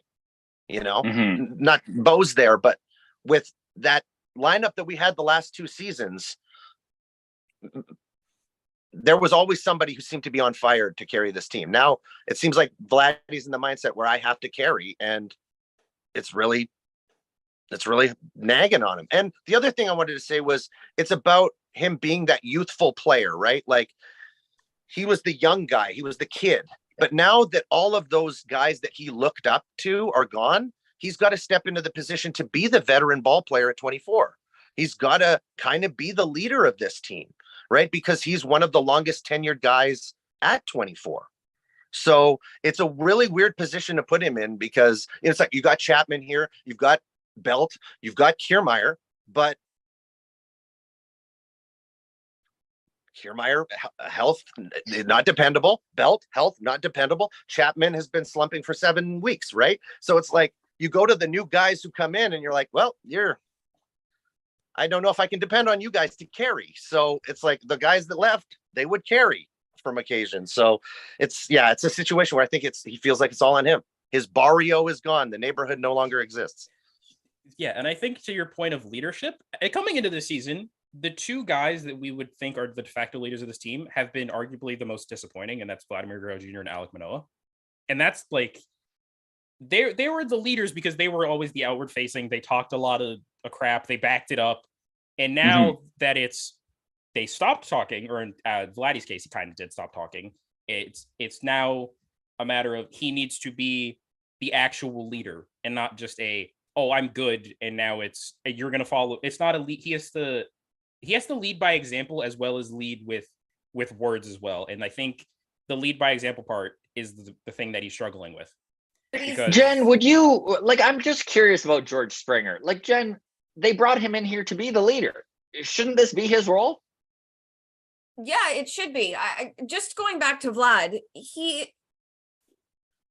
I'm not inside his head. I have absolutely no idea what's going on. Okay, none of us do. But he isn't the only young, talented player who is expected to carry their team. He isn't. And there are other young, talented players that are performing better. Ronald Acuna Jr., for instance, right? And so I don't think we can just simply say it's because he feels he has the weight of the world on his shoulders with this team. There are other players, similar age, similar talent level, who are also in that same position, but they are currently getting it done and he is not. So whatever is going on, this is where the reason why the team has hitting coaches and sports psychologists and a high performance team and so on and so forth. Is it a matter of giving him a day off? Is it a matter of taking him aside and talking to him and saying, you are not expected to do everything all the time, and trying to take some of that pressure off? I really don't know, but he's been around the game his entire life, right? And to me, in combination with the resources that are around him, he should be able to figure this out. And so I don't know why he has not yet been able to figure it out. And going back, because I've seen some tweets about this, is it all back to his wrist? Is there a possibility that he's still injured, that he never fully got over that injury and that it's affecting the way that he swings the bat? It like a mechanical thing? I don't know. But if that is the case, then you need to sit him, right? You need to rehab him properly. And I don't know what it is. And Jen, I keep hearing that too, the injury speculation. And my initial reaction when I hear it is frustration and anger that if that is the case, that this has lingered for this long. What are they doing? What is Vladdy doing? And what is the team doing? Exactly. Like that would be malpractice, to use the word you used earlier. That would be absolute malpractice if they're allowing him to go out there when if it's causing more damage or causing more harm than anything else. Now, I have no idea. Maybe it has absolutely nothing to do with that, right? This is all just speculation. We're trying to look at every angle from this. As far as back to your original question that kicked all of this off about leadership, yes, George Springer was brought in to take on that role. Absolutely. Paid handsomely for it. Yes. Yes, exactly. He got an excellent contract to be the guy who has won a World Series and to be that voice in the clubhouse. And there are other guys on this team who can also be that veteran presence. Yeah, I think I keep going back to 2021, but the worst thing that happened to the leadership debate was the first 2 months of 2021, because you didn't see George Springer because he was injured, and Vlad became the MVP. And now, so everybody just shifted, because George is the veteran, he's the leader, to, Vlad's just the best player and he's going to lead the team. That's kind of where it all shifted towards. And regardless of how George, I think, doesn't appear to be an outward facing leader. He was just brought in because you were the free agent that won the World Series a couple of years, multiple times, and you've been successful. And as far as leadership, I think the true leader that we had and let go was Marcus Semien. Because while like George, Marcus wasn't an outwardly outspoken guy, he showed Bo Bichette, you put the work in every day, regardless of how you're doing, and you will succeed. And now look at Marcus. He's just continued to be very good with the Texas Rangers, and now it's permeating across that entire team. And so a lot of people thought we were going to get that back with Matt Chapman. But Matt Chapman didn't have the season that Marcus Semien did with the Blue Jays. No, so now, not even close. But it now falls on, it now goes back to George to be the guy who George has been performing lately. It's now the matter of, you got to turn it up an extra level because someone else is slumping. And just to quickly go back on the wrist situation, the Blue Jays had a player in recent memory that had a wrist issue and was still a very productive hitter, Lourdes Gurriel Jr. But his power also left last year. His power also left, but we all would agree that Lourdes became a different hitter last year with the Blue Jays. He hit for a lot more average. He sprayed the ball all around the field. He sacrificed the power, obviously, and in Arizona, the power is back. And I think Vlad can do what Lourdes did, but better, because Vlad hits the ball harder than Lourdes. Yeah. Vlad's a flat out better hitter than Lourdes. And if Vlad took Vlad's a flat out better hitter than almost everyone. Yes, and I exactly. think that's where this frustration's coming And he's from. not lacking for power. He's No. not lacking for power. He is in the top percentiles for exit velocity, for instance, right? But he's not. The launch angle is a different matter. Mm-hmm. Yeah, and that's always been the issue with Vlad, is the launch angle, because the one year that he finally did figure out the launch angle was 2021, and we saw what happened. But ever since then, the launch angle's gone down and down. Ground ball percentage has gone up, and he's just now he's malaising around 790 to 800 OPS. So we are going to move on from Vladdy, everyone. Yeah. But first, I would like to, before we do, and I wish to preemptively say, obviously, there are a pile of Latin American and Spanish-speaking coaches within this system. There are still plenty of players of Latin descent and Spanish-speaking guys. But there are fewer than there were last year. Do you think that the diminished Spanish presence could be affecting Vlad in any way, whose obviously first language is Spanish and comfortability is around Latin American players? Or am I digging way too deep into this? I completely agree. It's a whole family thing for him, and for him, not for everybody else. Not this is specific to Vladdy, but Teo and Lourdes were like brothers to Vladdy. That was a brotherly thing that you saw there with those guys.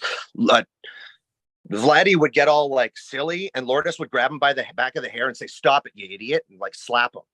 They had that relationship of I'm your bigger brother and you fall in line. Don't be so stupid all the time. And but don't get me, Lourdes was a silly guy too. They were all silly. The Teo and his spits, all of that stuff, right? They all had something to bring you up.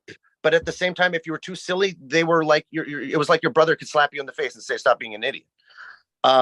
It's in a situation where I don't think Vladdy can stand up in front of everybody and take the room verbally. He can't say a speech to grab all the non-Spanish speaking players. How does he verbally say, because he can't, like his language he's not that strong of an English speaker yet. So, but he could grab the Moreno, he could grab Lourdes, he could grab Teo, he could grab all these Latin ball players, even Rowdy when he was there, right? And they speak Spanish to each other. Like that barrio was a group. It was a family neighborhood environment. And when you piece that out, you realize that you're like, I'm playing for money now. I was playing for my family before. I was playing for what I felt like was blood, because Vladdy's 24. Sorry, my bad. You're good. My bad. Vladdy's 24, right? These guys he had known since he was 16. He came into this organization as a 16-year-old. That's a third of his life are spent with these people. And when you take them away, baseball becomes something different to him. It was always this one thing. And now it's new people. And it's like, well, do we vibe? Does my style mix with yours? Can I be myself with you? Or is this just a professional baseball team and we're all pros and let's go grab our lunchbox and go to work? I do wish to clear something up really quick here too. I know Taco Time says Vlad probably should have learned English already. I'm going to say right now, Vlad knows English. I think that he's just uncomfortable maybe being a leader in English. I'm bilingual. That's exactly what I'm saying. Yeah, like I'm bilingual myself. I speak French, I read French, I write French. I am not confident. I am not confident in French. And if I was in a scenario where I need to be a leader and present in French, not happening, right? Even though, Jen, you could speak French to me all day and I will understand and I'll be able to communicate with you and I'll be able to get my thoughts across. But Salut, bonjour. Oh no. Très bien. No. So I don't know. I did just wish to say that Vladdy does speak English. This isn't necessarily about the language as much as the comfortability around the Spanish Brotherhood, as Joel put it. Yeah. Jenn or Connor, did you have anything to add here before we move on? Go ahead, Connor. Sorry, bud. No, you're good. As far as the Spanish speaking stuff, 99%, or like I'm going to say like 85 to 90% of Latin American players who don't appear to speak English, they speak English. They just don't want to be misquoted in the media. That's literally it.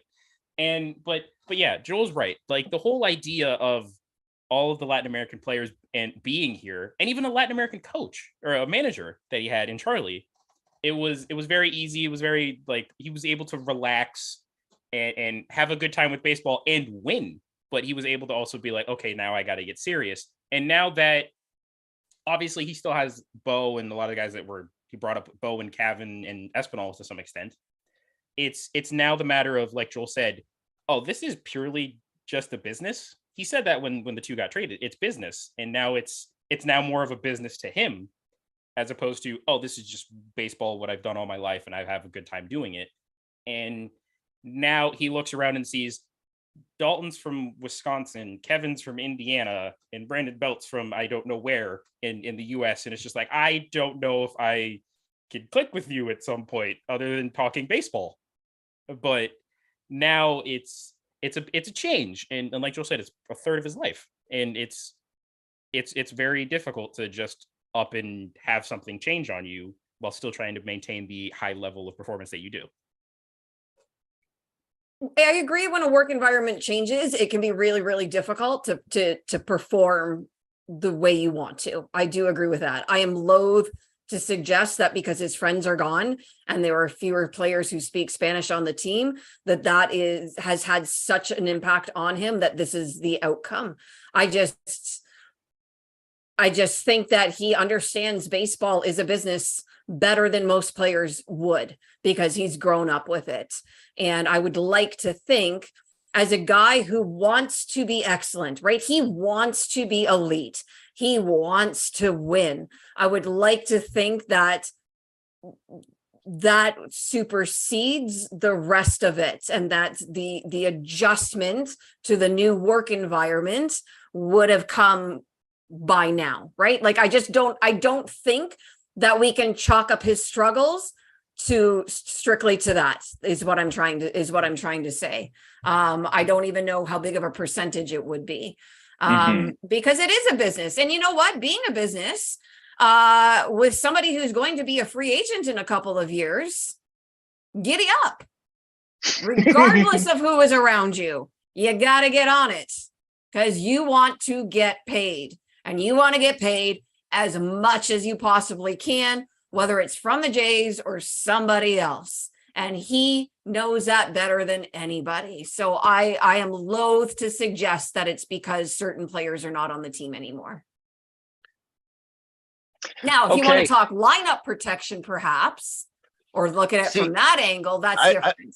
I want to combine with that, Jen, because like the people that left produced in a way that not only were they family, but he had an understanding of what they would bring in that lineup. So now when your family's gone and 35 home runs and 120 RBIs isn't there behind you, it's not just the guy that you loved as family, but it's that guy who you knew was there for you in the trenches. Right? No, I understand that. I'm just saying that he also knows what he's capable of and what his role is, right? Go out there and hit the ball hard, get it in the air. That's all you got to do. It literally doesn't, the rest of it doesn't matter, right? That's what you need to do. And so, his role hasn't changed.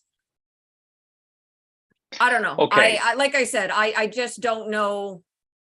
I think there's more to it than that. I really do. I agree 100% that there's more to it here. Scott Carter sums it up beautifully. He says it could be a lot of factors, but one thing everyone can agree on is he is spiraling. And he is, and I think it is a lot of factors. That said, and I think it was Michelle Marie. Yeah. Where did she say this here? Remember how lost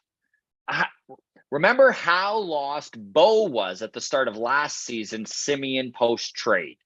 He played like a little leaguer and walked around like everyone most of the season until he sprung to life finally in September. Do you think it is possible that come September, none of this matters? Like, is it possible we see Vladdy completely on a complete tear on a heater, similar to we saw Bo?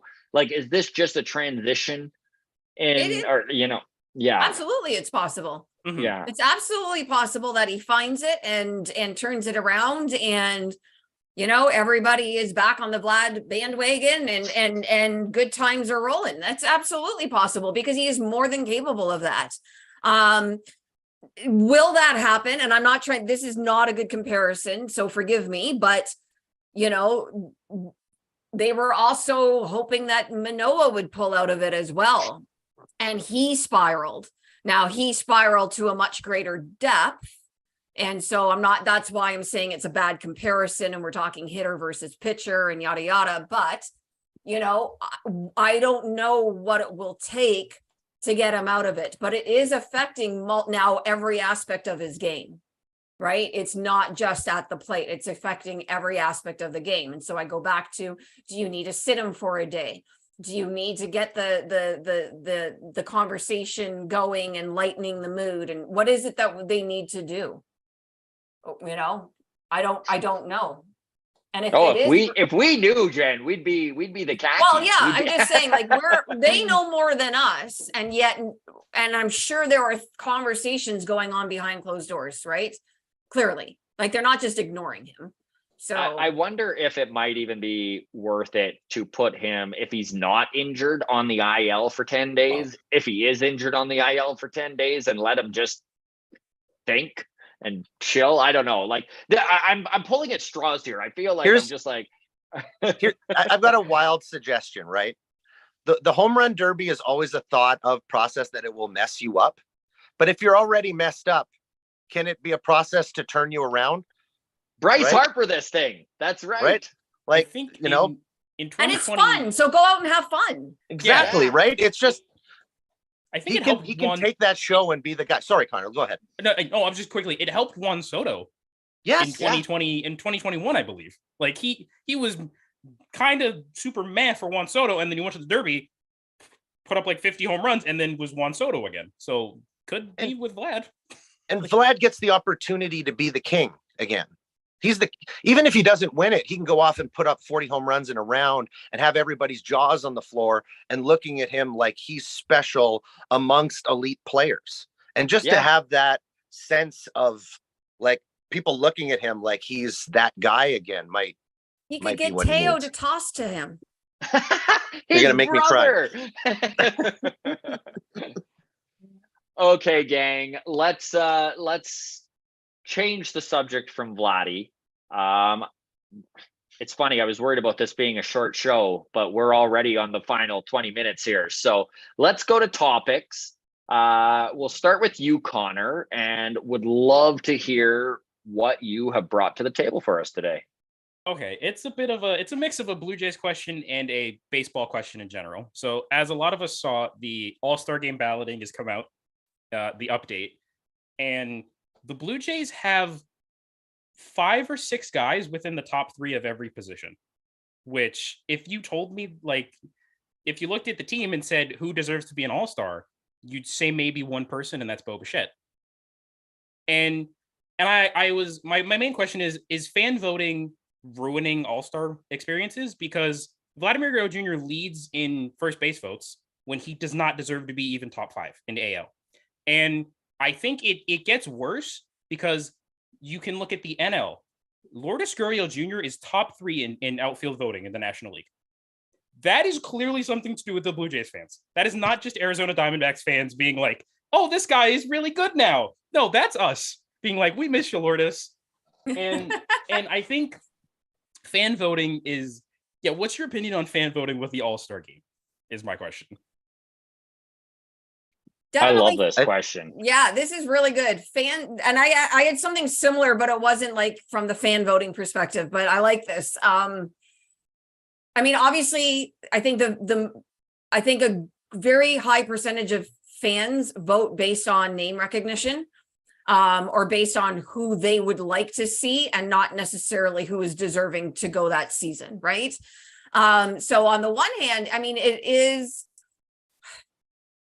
when it was strictly an exhibition game and it was strictly a fun break in the middle of the year, and and MLB gets to put on a show and the players get to put on a show, and it didn't mean anything, then sure, by all means, vote for who the players that you recognize that you want to see. But now that the game actually does mean something, right? Home field advantage, right? Like that, to me, then that makes it a little bit trickier to just go with the fan vote. Did they remove? Is it? home Yeah, field that's what I'm advantage? wondering. I think. Is I think that 2 what it years is? I think I they think did 2 years remove ago, it. Jen, they removed that. So now it's back to like No, they didn't, not did they? meaning anything. I think Why so. did I miss? How did I miss this? Here, Connor, I'm going to Google something.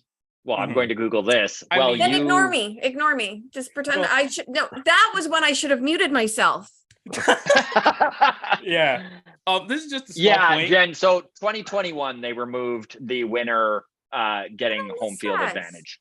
Yeah. Yeah, but I think like Ignore me. just a small thing about fan voting as well. The Blue Jays had like 3 All-Stars. Santiago Espinal was an All-Star last year.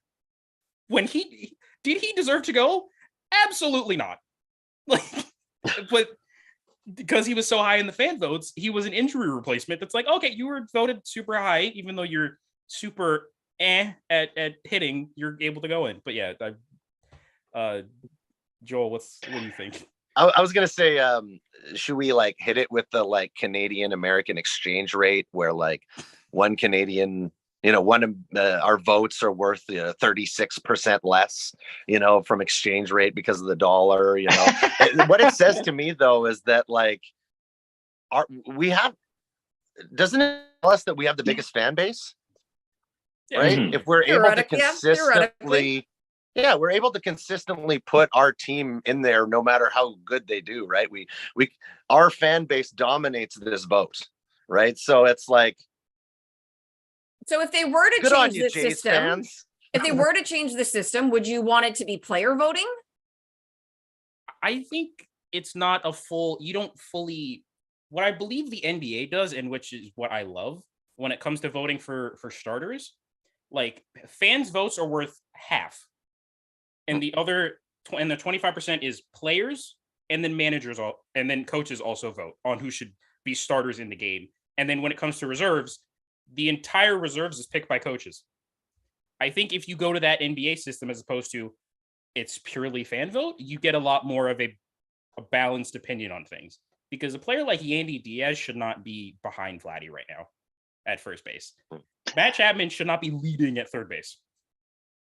But I agree with everything you're saying here, Connor. I do think that with the All-Star game not meaning all that much, that the fan vote is important. I think that the kids love the fan voting. I know that I have a little niece who is like just crazy about the Blue Jays, and she goes online every day and she votes, and it's part of the engagement. I think that the best thing they could do is maybe instead of eliminating fan vote, you weight it differently, like you said, like the NBA, or maybe there's only 1 or 2 players that are voted from the fans. So it's not quite so drastic. So you're not getting guys like Matt Chapman that are leading third base by a mile when he hasn't hit a ball in 2 months. So, I do like the fan voting, and I know I'm the oddity in the chat here. Most people are like, do away with it, but I do think it really does engage with that young fan base, and I do think it's important to do that for baseball. So I do like the fan voting. I just think that it should be weighted differently so that we're seeing the true all-stars. Brandon Belt is second place in designated hitter voting. I know. That's a problem. That's a problem. He should not be second place. But also, I think that fans don't get to vote on pitchers, which is another thing. And since every team needs to have a representative, to say the Blue Jays get Matt Chapman, Vladimir Guerrero Jr., Bo Bichette, and Brandon Belt, does that stop a guy like Kevin Gausman getting into the All-Star game? Because you need one from every team. Mm-hmm. And that would be the shame. That would be the shame.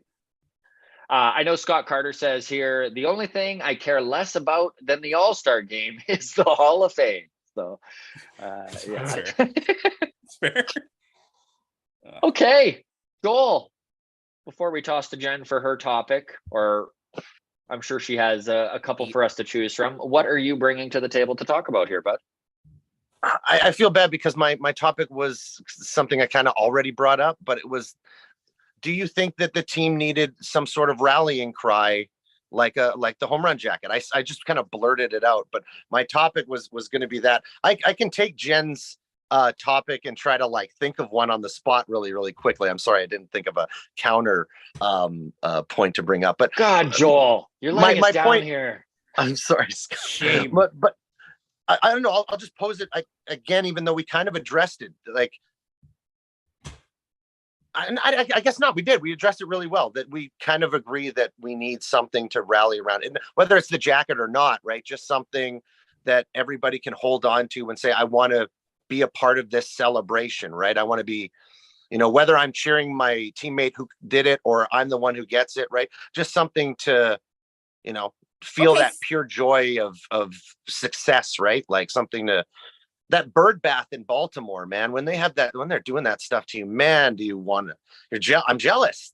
I want a bird bath. Sprinkler, why can't we do that? Right.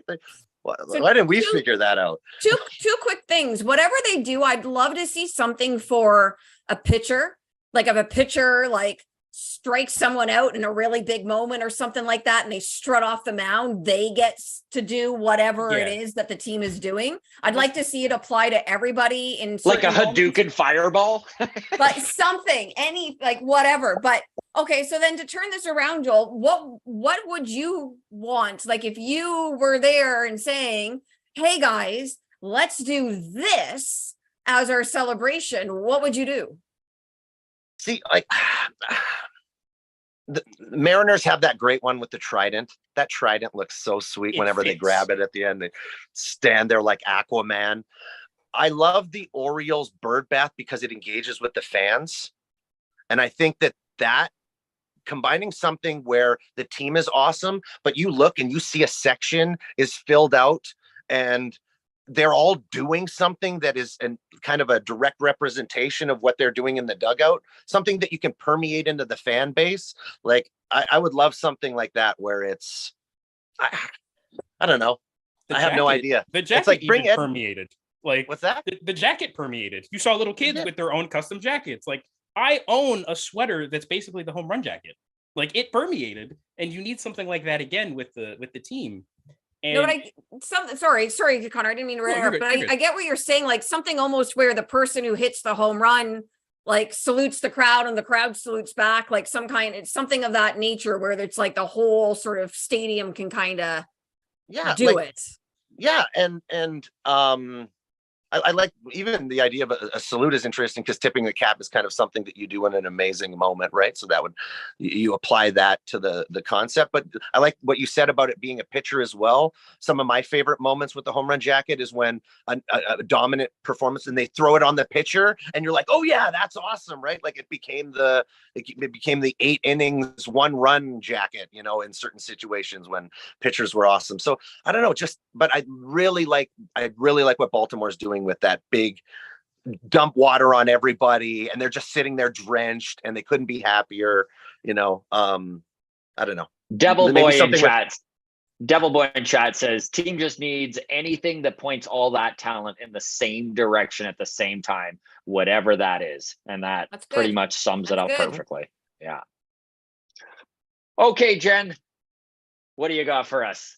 I mean, we've basically covered this one in the entire podcast. It was a question on Jay's talk last night. And the question was, is this a really good team that is underperforming, or are they just not that good of a team? That was the question. That was a question to Jay's talk that the host had difficulty answering. The other question, which would be strictly baseball related, is why does Rob Manfred hate baseball so much? How much time do we have? I don't know, but run with it. Run with it. He's okay. He's an old fuddy-duddy. I'll start. I do wish to just take the Manfred one here really quickly because he's kind of what Gary Bettman became commissioner wise with the NHL, is like a lightning rod for all of the fans hate and doing the dirty work and doing it very well for the ownership, making money hand over fist. So I want to pose the question, why do the owners hate baseball so much? Because as much as I dislike Rob Manfred, and I do, and I thought I disliked Bud Selig, and now I'm like, boy, what it would be like to have Bud still around. Like, but I just wonder why Rob Manfred. What really stands out to me is this Oakland situation and his press conference about it, and how much I felt like he just was taking shots at Oakland fans for no freaking reason. Like, they're down and out, bud. Can you not show a little couth? Like, I normally give Rob Manfred the benefit of the doubt with he's just doing what the shitty billionaire owners want him to do. But I mean, you gotta take shots at a fan base that is losing an iconic team. A team that baseball runs through the veins of Oakland, and not just the baseball, but like the cultural significance of that Oakland team in the 60s and 70s with what they did for black ball players and how much that team went out of their way to make sure that the youth could come into the park. They were buying tickets for the kids, like there is so much history there. To see Rob Manfred go up there and be so flippant and just I don't know. I don't really have a full-on point here other than it was one of the more disappointing things I've seen Rob Manfred do, and I have disliked a lot that man has done.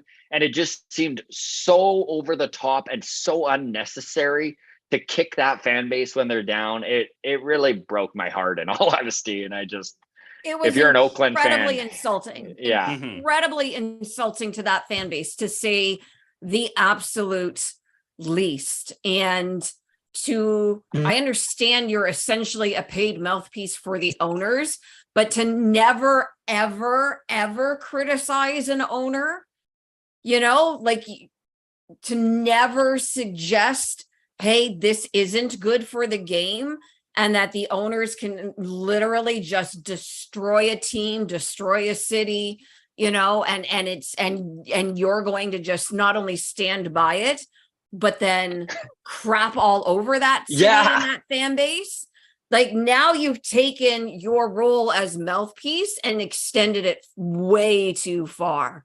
right? Way, way, Mhm. way too far. And I really don't understand it. You know, I can't even imagine the other owners like what's going on in Oakland, I think that's a big part of why. Of course not. I agree. right? Yeah, sorry, Connor. Go ahead. No. That's a big thing. Is like Oakland. They want Oakland out of the revenue sharing because of how terrible that owner has been, and to the point of like them moving to Vegas with Oakland. Vegas, as big as Vegas, we like to think Vegas is, it's like the 41st largest media market in the entire U.S. They're downgrading as far as media market, but it's only in perception. And who's to say that even if they move to Vegas, the owner's going to spend? They could just be fielding the same Oakland A's team just with a new coat of paint, like and a new stadium. Yeah, a new stadium that's taken 80 weeks to figure out if you're getting money from the state or not. Yeah, but Manfred, there's just so many like decisions about like that whole let the kids play, even where it just was like, oh, we're rigid. All of a sudden, no, you can do everything. Like there was no seamless like, okay, we're going to start letting these things happen. It just went from rigid old fuddy-duddies to let all of the young people play, and regardless of how they do it, it's going to be good for the game, which it is. But Manfred decided to take that process and move it into one season. And that's where you got all the like the Tim Anderson bat flip stuff that happened in 2019, and you got differentiated opinions. And like you said, he's an ownership mouthpiece, and it's never going to change really until he personally steps up and calls somebody out for it. But it's not going to happen because he's comfortable with his job, which granted, I feel like this was a situation where he could have called out an owner easily. And other owners wouldn't have necessarily cared. You know what I mean? Easily. Yeah. Yeah. So like that, where I guess I was going to give him the benefit of the doubt, but you're absolutely right. He could have done something there, but it's just a matter of how you let this Oakland situation dwindle so far, so fast, and you had no say in it, like no conversations with John Fisher about what are you trying to do with this team, and if you're truly trying to make a winning baseball team or just make money, because Oakland, that's what irritated me the most. Oakland's one of the most profitable teams in baseball, even with them losing 110 games every year. And that's the saddest part, is because the only way that it's going to stop John Fisher is if he's not making money, which is why they wanted Oakland out of the revenue sharing, but that didn't happen. So now we're going to Las Vegas. And just a few points in chat here while we're talking this Oakland scenario. Devil Boy says they settled for a 9-acre lease of land in Vegas over the 55 acres that they were trying to strong arm the city of Oakland for. Scott Carter says the plan in Oakland was always to ask for so much from the city that they could never agree, so that he could always say the city couldn't come to an agreement. Sure. And I mean, it has been so obvious. This isn't subtle. This hasn't been maybe this is what he's doing. It's just so obvious. And the fact that Rob Manfred stood by and just let it happen. Yeah, it's pretty shitty for baseball. Yeah. How are you? Okay, let's end on this. We lost Joel here, which is fine. So a big thank you. I just want to say thank you to everyone in the chat. We were up over 90 viewers here for a while. I think we're almost 2 hours in and still at 75. So thank you to everyone in the chat. We are doing a live Walkoff podcast next Thursday here in Calgary. Adam and I are going to be doing some stand-up. We're going to be doing some giveaways. It is going to be a very fun show. So if you're in Calgary, let's unite all of us Alberta Jays fans. Come on out. That's Bottle Screw Bills. If you go to the pinned comment at the top here, that is where the ticket link is. I will end on this. Scott Carter with a super chat. He threw us $8. So thank you to Scott. He says, great show. Which is higher at the end of the season? Oakland losses, Tampa Bay wins. Which defines the season? Jen, what do you think? Well, Tampa's going to win what? Probably 100 games? At least. Do we figure, right? Yeah. Is Oakland going to have more than 100 losses? Yeah. Probably. Probably. Unless they have multiple 7-game win streaks in them. Yeah, exactly. I don't know. Yeah, I think Oakland will have more losses than Oakland will have more losses than Rays will have wins. Is that the question? Yeah. Yeah, I'm Yeah. inclined to agree. The Rays already have 50 wins, and they're still not even more than the A's losses. The A's are at 55 losses, so it's going to be the A's. Yeah. Yeah, I kind of have to go with all of you guys. I think it's pretty obvious it's going to be the A's with the most losses. We'll see. I actually hope that Oakland continues this little heater they're on and isn't historically the worst team in baseball. That would be the dream. But yeah.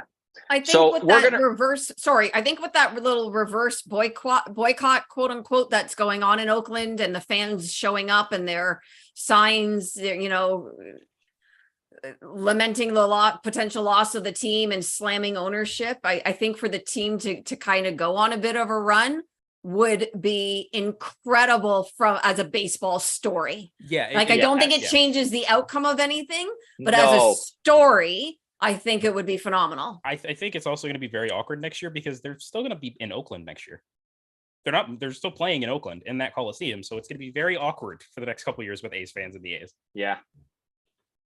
Yeah, it's going to be interesting to see what goes on here. We'll leave it at that. A big thank you to Joel for joining us. He's actually trying to come back in, but Joel, we're just going to wrap it up here. So thanks to everybody, everyone in the chat. You guys have been incredible. Jen and Connor are always the iron folks of this show, and when things are thin and it's just three people, it's always you two, and let me tell you, I really appreciate it. So great job, you two. Thank you so much for joining us. Thanks to everyone. All the best, everybody. Cheers.